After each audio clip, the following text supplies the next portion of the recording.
So let's talk first of all about the one-on-one movement. Yeah. For anyone who doesn't know at this point what kind of this idea of the one-on-one movement is, Yeah. what is it? So 7 years ago, I was in Argentina, met some kids that needed shoes to go to school. They didn't have the proper footwear. I wanted to help them, but instead of starting a charity, I decided to start a for-profit business with a one-for-one model. And the idea is that we would sell a pair of shoes, and every time we sell it, we would give a pair to a child in need, one for one. So when you bought something, you knew that someone was getting something that needed it. How were you able to marry business and charity together? Well, I think it's difficult when you have an established organization that has all this history of doing things a certain way. Now, we are seeing larger companies like a Procter & Gamble or a Walgreens integrating giving in some of their product lines.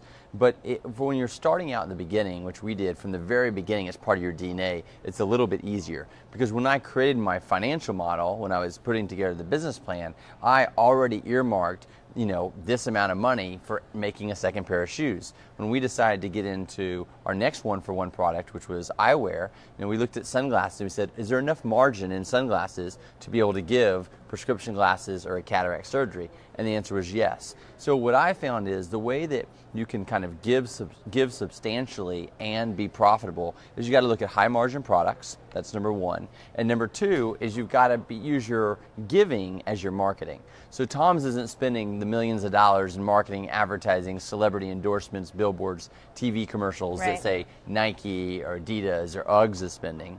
But we're doing our giving, and our giving gets our customers to be such evangelists for the brand. That's the best marketing you can have. Do you ever have those moments where you thought, okay, this is an amazing idea, but I don't know if this is actually going to strike a chord? Yeah, I think definitely where we had them the most was in production. So my businesses before were mainly in media and not in actually manufacturing something. I mean, we had shoes that would be falling apart, they'd be coming in orders late, and that was just like so stressful because you have so much cash tied up in this object now. And then if it gets to the port and it's not right, there were many kind of very scary, dark days where we thought, this just might not work. And then, as fate would have it, we got through those hard times, and then we got more consistency, we got good partners, and now production, I don't waste time thinking about it all anymore. And I think that's one of the great joys of being an entrepreneur is getting to see people using and loving your product. One of the things that I think is when I talk about TOMS impact, it's when I meet like 9 and 10-year-olds who are wearing our shoes, who are like giving up their birthday to raise money for charity water. And it all started with that first purchase of, I can purchase something and help someone. So I think that to me is like when I see young people who are super excited about this idea, that's probably the most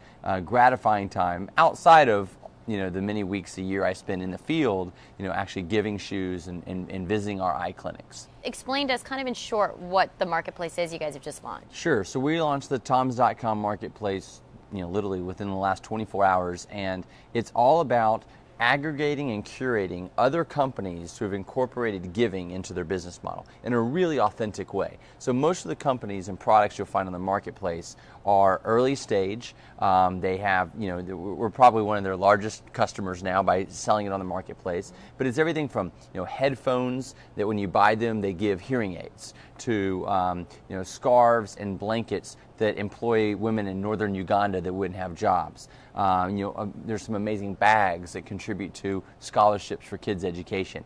Every single product has a very clear, authentic, and distinctive give back. And many of the products have been inspired by TOMS or my book or those things. So as I was thinking about what TOMS should do next, instead of us launching another one-for-one product ourselves, I thought it'd be more powerful to kind of recognize this moment in time where there are 30 companies that are doing this and over 200 products now, and to put them all together and kind of lift up the movement and not just the TOMS brand.